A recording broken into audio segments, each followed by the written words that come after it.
E se a melhor maneira de proteger a Amazônia fosse, na verdade, usá-la economicamente? Pode parecer um contrassenso, né? Mas essa é a ideia por trás de uma política pública super inovadora aqui no Brasil que está transformando a conservação num modelo de negócio. Vamos entender como isso funciona. Essa é a grande questão que o Brasil enfrenta. Por que não estamos falando só de árvores e rios? Estamos falando de gente, de economia e, claro, de futuro. E a resposta, ao que parece, está numa nova forma de encarar a floresta. Para a gente ter uma ideia do tamanho disso, estamos falando de uma área de florestas públicas que é maior do que muitos países inteiros. É um patrimônio ambiental gigantesco, de verdade. E no meio dessa imensidão toda, vive uma população equivalente à de uma grande nação. Então, qualquer estratégia de conservação que ignore o lado humano simplesmente não vai funcionar. O ponto-chave é que a solução precisa ser tanto ecológica quanto econômica. Para a gente entender como tudo isso se conecta, vamos seguir um roteiro. Primeiro, a gente entende o dilema paper. Depois, as soluções criadas para ele. Aí a gente vê quem está botando a mão na massa, como a fiscalização acontece e, por fim, o que isso tudo significa para o futuro. Bom, vamos começar então pelo dilema central. Historicamente, a floresta parecia valer mais quando ia para o chão, para virar pasto ou plantação. O desafio era justamente como inverter essa lógica. E a solução passa por criar valor econômico a partir da floresta conservada. Pensa bem, se proteger a floresta gera empregos, gera renda, essa passa a ser a escolha mais inteligente e sustentável a longo prazo. Tá, mas como se faz isso na prática? A resposta veio com a Lei de Gestão de Florestas Públicas, lá de 2006.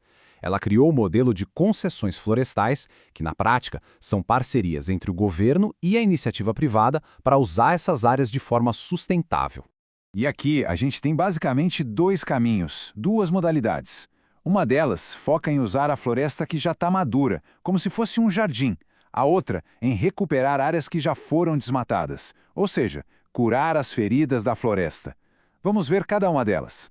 O primeiro modelo é o de manejo. A ideia não é sair desmatando, muito pelo contrário. É uma colheita super seletiva, quase cirúrgica. É como cuidar de um jardim gigante, tirando só algumas árvores para dar espaço para outras crescerem. E o fascinante aqui é a precisão do método. A área da concessão é dividida em tipo 30 a 35 lotes. A cada ano, a empresa só trabalha em um lote. E dentro desse lote, para cada hectare, que é mais ou menos um campo de futebol com umas 200 árvores, só 5 ou 6 são retiradas. A empresa só pode voltar naquele primeiro lote depois de 30 anos. É o tempo que a floresta precisa para se recuperar totalmente. Agora, o segundo modelo, esse é mais recente e focado em literalmente curar as cicatrizes da floresta. Empresas ganham o direito de explorar áreas já degradadas com a missão de reflorestar tudo. Só que aqui, a lógica do negócio é outra. A receita principal vem da venda dos créditos de carbono. Basicamente, a empresa é paga pelo serviço ambiental de capturar CO2 da atmosfera com o crescimento das novas árvores. E o legal é que, para fortalecer o projeto e diversificar a renda, podem ser plantadas espécies como cacau e açaí. Isso cria um sistema muito mais resiliente economicamente. E olha, isso tudo não é só uma ideia no papel, não. O modelo já está rodando e crescendo bastante, com um verdadeiro ecossistema de gente do governo e de empresas trabalhando junto. Vamos ver agora como isso funciona na prática. Os números não mentem, olha só o crescimento. O número de projetos de concessão mais do que dobrou em pouquíssimo tempo. Isso mostra que o mercado e o governo estão cada vez mais confiantes nesse modelo. Mas para isso dar certo, é preciso que todo mundo trabalhe junto, como uma orquestra bem afinada. O Serviço Florestal Brasileiro cria as regras. O BNDES, que é o nosso banco de desenvolvimento, ajuda a estruturar os projetos e atrair investidores. As empresas privadas são quem executa tudo lá na ponta. E fundamental, as comunidades locais são parceiras essenciais. E essa frase aqui resume bem a visão do BNDES sobre o projeto. Não é só sobre o meio ambiente, sabe? É sobre um desenvolvimento que integra tudo: o ambiental, o social e o econômico. Ok, tudo isso parece muito bom na teoria. Mas aí vem a pergunta que não quer calar, né? Como é que a gente garante que as regras estão sendo cumpridas lá no meio da maior floresta tropical do mundo? Pois é, essa pergunta de $1 milhão, porque sem uma fiscalização séria, o modelo todo pode ir por água abaixo. A resposta para isso é uma combinação de tecnologia de ponta com o engajamento das pessoas. Olha só como a tecnologia entra em campo aqui. Antes de qualquer coisa, o plano de manejo tem que ser aprovado nos mínimos detalhes. Depois, cada tora de madeira extraída ganha um código QR, tipo um RG, que permite rastrear ela desde a floresta até a serraria. E de 15 em 15 dias, satélites de alta resolução ficam de olho em tudo, detectando qualquer mudança suspeita. Mas não é só tecnologia, sabe?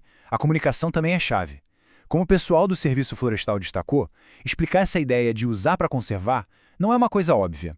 Mas quando as pessoas entendem a lógica por trás, a coisa ganha um apoio muito grande, porque faz sentido tanto do ponto de vista ambiental quanto do econômico. Mas, no final do dia, talvez a maior garantia de sustentabilidade de todas seja o envolvimento das comunidades. Quando os projetos geram empregos, melhoram a vida das pessoas que moram ali, elas mesmas se tornam as maiores protetoras da floresta e do projeto. Então, para onde tudo isso está indo? O que a gente pode esperar para o futuro? Esse modelo não está mudando só a paisagem física da Amazônia. Ele está mudando também a paisagem econômica e social. O que está surgindo é uma nova economia da floresta, uma em que o sucesso não é medido só pelo lucro. Ele é medido por um equilíbrio entre o dinamismo econômico, a proteção do meio ambiente e a integração social. E o mais legal é que uma coisa puxa a outra. E isso nos leva à pergunta final.